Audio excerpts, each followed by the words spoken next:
Yo soy Patricio Penal, yo no sé, la gente me conoce porque soy de acá de Clorinda, nací acá en 1941.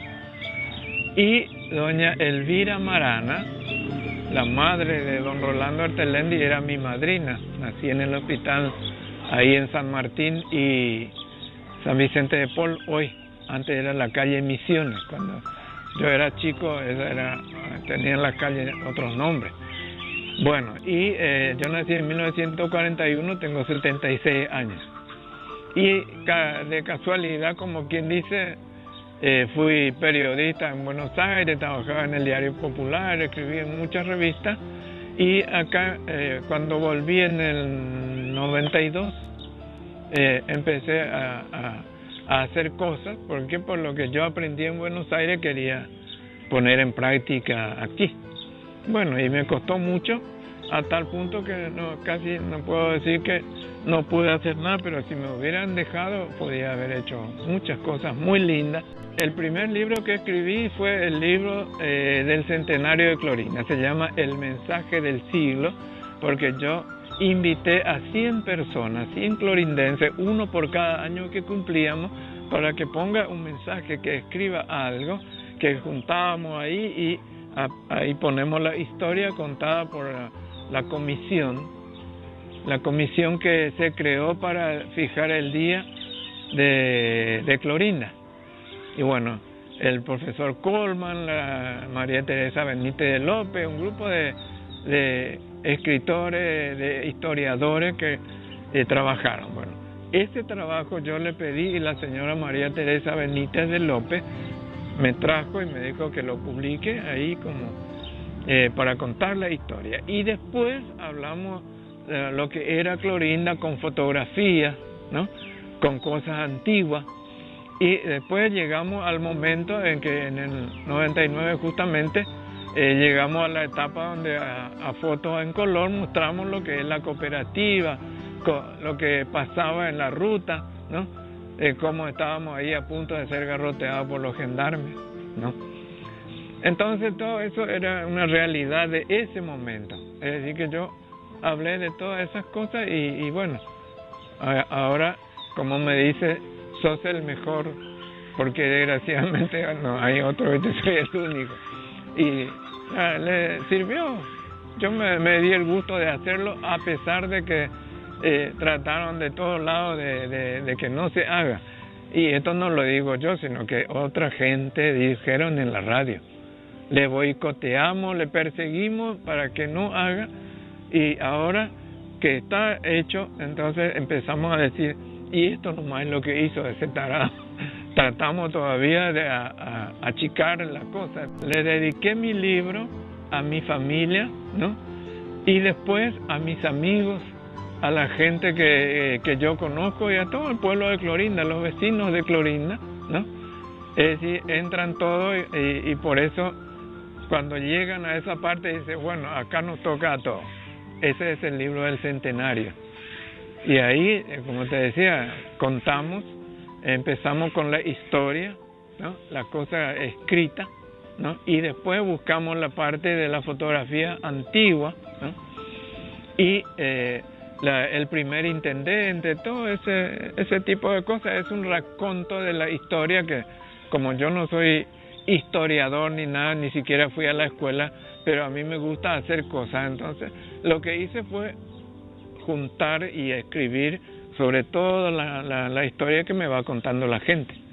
Y bueno, fue el único libro que habla de esos 100 años, por lo menos, hechos en ese momento. Hubo otros, ¿no? Pero no de historia, sino que yo sé que hubo un libro de cuentos, que es muy lindo, yo lo tengo, ¿no? Pero que habla de gente de Clorinda en homenaje a los 100 años, también escribieron su historia, su libro de cuentos, donde cuentan anécdotas, cosas así. Pero lo mío fue el más importante por el hecho de que son 225 páginas, que hace un raconto de todo y fue editado por la cooperativa. Gracias a eso, hoy existe ese libro, a esa gente de la cooperativa, porque nadie puede editar una cosa semejante. ¿Por qué? Porque aunque la gente tenía mucho interés en que ese libro se haga, mucha gente, la gente común, digamos, ¿no? ¿Por qué? Porque yo vendí justamente 100 ejemplares un año antes de que el libro se haga. Cuando yo dije voy a hacer un libro, la gente me llamaba y me decía, yo quiero uno, ¿cuánto va a costar? Y ponerle 200 pesos de hoy, bueno, me mandaban el dinero, 100 ejemplares yo vendí. Sí, no, acá hay muchísimas cosas, lo que yo estoy escribiendo en este último libro, contando lo que eran los tiempos cuando yo crecí, que a los 8 o 9 años ya fui a Espinillo a cosechar el algodón con mi papá y mi mamá y toda la familia. Y allá me mandaron a la escuela. En 1952 yo estaba en primer grado. Y ahí les voy a contar que murió Eva Perón. Y entonces el director pidió que todos los chicos vayan de luto. Y como mi papá no quería, ¿no? Porque murió mi abuela y tampoco me dejó que me ponga el luto porque dice, esto es una tradición que respetamos nosotros los grandes, pero ustedes son chicos y si todavía no tienen que estar haciéndose el bocho. Cuando sean grandes decidan, si les gusta, entonces sean como nosotros, y si no, dice, busquen su camino. Entonces, así cuando el director dijo que llevemos luto, mi papá se opuso, y entonces me fue y me buscó de la escuela, fue con el caballo y me subió atrás y me trajo y nunca más fui a la escuela. Entonces eso es todo mi estudio. Después yo me fui meses a escuelas particulares. Acá está la escuela de doña Gasparina de Elías, está acá a una cuadra y media. Ahí yo iba, cuando andaba por aquí, me iba 2 meses, 3 meses a estudiar ahí. Como yo no me fui más a la escuela de mi papá para que yo no me enoje, entonces él me enseñó a leer la primera letra, A, B, C, etcétera, ¿no? Pero después yo quería seguir, y como nosotros no teníamos revista, no teníamos nada en el campo en Espinillo, entonces yo descubrí que en el baño de los patrones se usaba revista como papel higiénico. Así que yo iba a buscar eso y limpiaba con otros chicos, y después ya nos juntamos ahí un grupito, y como yo ya sabía leer, me daba el gusto de leerles, ¿no? Y enseñarle a los otros para que lean también, hasta que un día encontramos hojas de la revista Selecciones, y eso nos abrió los ojos porque encontramos un artículo que se llamaba Un crimen casi perfecto. Y esa fue el primer artículo en la revista Selecciones que nos gustó y nos llamó la atención. Después era un mundo de lectura porque los patrones, por suerte, eran buenos lectores. Llevaban la revista Leoplan, la revista de actualidad, que sería hoy la revista Gente, ¿no? Llevaban la revista Antena, una cosa así, ¿no? Que era todo de la radio y del cine, la farándula de esa época, no existía la televisión todavía. Bueno, resulta que después se me ocurrió escribir un segundo libro por escribir, y después ya me gustó. Entonces escribí Los tesoros del río Pilcomayo, que hablo de lo que la gente comenta, que hay muchos tesoros enterrados. Yo de parte mía te digo que yo no creo en nada de esas cosas, pero la gente sí le gusta, porque la gente le gusta ilusionarse con cosas, ¿no? Y entonces, bueno, le cuento la historia que ellos quieren, ¿no? Y ese habla de don José Fernández Cancio, que para mí es el que empezó Clorinda, no digamos fundador, porque Clorinda no tiene un fundador. Pero don José fue un español que vino a los 20 años, vino acá a quedarse, ¿no? Porque se enteró que había tesoro y qué sé yo, entonces él también quería buscar, y entonces se fue conociendo gente que son los que estuvieron acá y que eran viejos, vamos a decir, veteranos de la zona, el tiempo de la guerra, y él se empezó a relacionar con eso y de paso empezó a hacerse amigo de los indios. Acá vivía una tribu más de 2000 indios con el cacique Tancaidí. Y más acá había otra tribu más chica con el cacique León. Entonces, después, don José ya estaba viejito cuando yo crecí y fui su secretario, y él me contaba, hablábamos así, yo le cebaba tereré, le ataba las botas, y él me contaba su historia de cuando vino acá. Entonces yo sabía mucho del principio de Clorinda porque él fue el que empezó todo. Él vino en el 1892 cuando acá no había casi nadie, porque había siempre gente que venían y se iba, cazadores, vaqueanos que traían otra gente. Y bueno, te imaginas lo que era hace más de 100 años, ¿no? 1892. Bueno, entonces como yo conocía la historia como él me dijo, yo cuento en el libro las anécdotas de él y lo que él tuvo que pasar acá al principio, y él sí se fue quedando y se hizo amigo de los indios y empezaron a respetarse, ¿no? Y después el gobierno argentino, después de la guerra de la Triple Alianza, quería que asegurarse la nueva frontera, porque para Argentina había ido hasta Villa Ayes. Y entonces el presidente Ayes, el presidente de los Estados Unidos, que fue nombrado mediador, el presidente Ayes dijo que Argentina vuelva hacia la margen derecha del río Pilcomayo. Entonces volvimos todos acá, y ese era la nueva frontera que tenía en ese tiempo el país. Y para eso quería fijar esa frontera poniendo aparentemente fortines a lo largo. Pero como era un lugar tan inhóspito, fundaron el Fortín Foteringan en 1884, acá en el lugar que hoy se conoce como Bolsón Grande, en esa zona. Un poco ahí a la salida, donde por ahí cerca donde está ahora la escuela 21, por ahí. Y estuvieron 3 años nada más, porque como era un lugar, como te decía, tan inhóspito, era difícil proveer, mandar mercadería, los soldados la pasaban mal, no tenían cómo vivir. Así que al final, después de 3 años, levantaron todo y se fueron. Y ahí eso ya sirvió, porque cuando la gente se enteró que estaba un fortín acá, la gente confiado en ellos, ya empezó a venir y a levantar sus casas, a poner sus chacritas. Esto era tierra fiscal, no tenían dueños. Entonces el gobierno empezó a ofrecer 80.000 hectáreas para aquellos que fundaran una colonia con 200 familias, que esa era la condición. ¿Por qué? Porque ellos querían fundar un pueblo cada 20, 30, 40 kilómetros a lo largo de la nueva frontera, para que eso quede efectivamente como frontera del país. Y con esa idea, el gobierno argentino empezó a entregar esas tierras en 1899 se le entregó estas 80.000 hectáreas a don Manfredi Arteleni.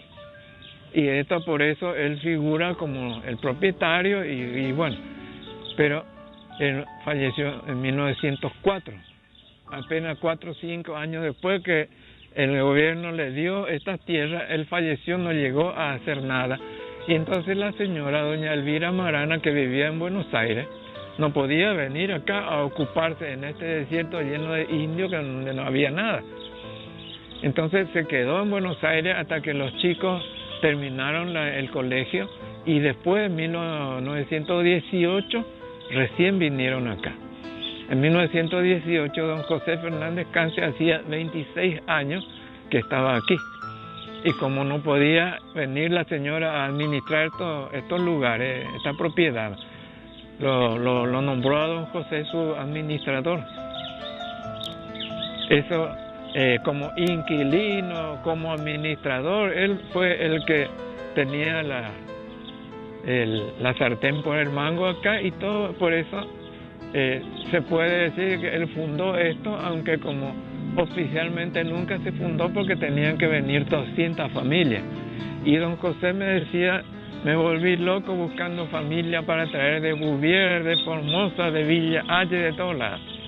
¿Por qué? Porque problemas había por todos lados. Ahí en Villa Halle, los paraguayos habían traído el Carlos Antonio López, el presidente, trajeron un montón de colonos franceses de Burdeos. Entonces se llamaba Colonia Nueva Burdeos. Después, como empezó todo este problema de la guerra, de la Triple Alianza, esos colonos quedaron abandonados. Y don José fue a buscarlos y entonces vinieron acá ahí. Y así fue formando un grupito, pero no pudo llegar a las 200 familias. 140 y pico llegó a traer. Entonces nunca se pudo hacer acreedor de la tierra. Y ahí el que estaba más cerca era don Manfredi Ertelendi, entonces se le entregó a él los papeles. Ahora que la gente toma conciencia, está empezando a buscar cosas. ¿Por qué? Porque en algún momento todo eso tiene que ser parte de nuestra historia, tiene que ser como un museo, un lugar donde la gente vaya y encuentre cómo empezamos, ¿no? Con qué empezamos, qué hicimos y todas esas cosas, ¿no? Por eso yo retiré esa máquina que ahora les voy a dar para que tengo fotos en mi computadora. Fui allá donde está el basurero, ¿no? Y ahí donde está la antena ahora, encontré esa máquina que se había tirado a la basura. Y a mí me daba mucha pena porque a mí me llamó un señor y me dijo, esa máquina yo lo vi trabajando en las calles de Clorinda. Y otro me dijo don Pedro Coene, que llegó acá en 1922, me dijo, yo me acuerdo que Patricio me dice que en 1928 la Comisión de Camino trajo una máquina para empezar a hacer las calles. Y esa misma máquina después, en 1947 al 49, cuando don Rolando Ertelendi era gobernador de del territorio nacional de Formosa, usó esa misma máquina para ir haciendo la ruta de acá hasta Formosa, y de allá para acá venían, y como no había máquina pesada, usaban esa máquina que era una niveladora de arrastre que lo iban tirando con una camioneta, con caballo, con bueyes, con lo que sea. Y esa misma máquina después estaba expuesta allá en la plazoleta Simón Cabral y después desapareció. Y ahora yo lo traje, lo pinté, lo tengo arreglado y ahora estoy vendiendo un libro, El Obelisco Azul, mi último trabajo, porque yo con esa plata quiero poner esa máquina en un lugar con un techo y ponerle la bandera argentina, darle el lugar que se merece porque es parte de nuestra historia. A mí me llama mucho la atención que no haya ese entusiasmo de nuestra autoridad, porque a la gente sí le gusta, porque todos me apoyaron y por eso hasta el intendente don Manuel Celauro, cuando le dije, mandó una grúa, porque esa máquina pesa más de 1000 kilos, no se podía traer así nomás. Entonces lo trajo con una grúa ahí en la vereda y yo lo lijé, lo limpié, lo lavé, lo pinté. Y ahora está ahí en el patio de la municipalidad. Pero ya me dijo el intendente Celauro que lo vamos a poner. Yo me proponía imitar una avenida que hay en Concepción, Paraguay, que se llama la Avenida del Fundador. Y ahí ellos pusieron una avenida cultural.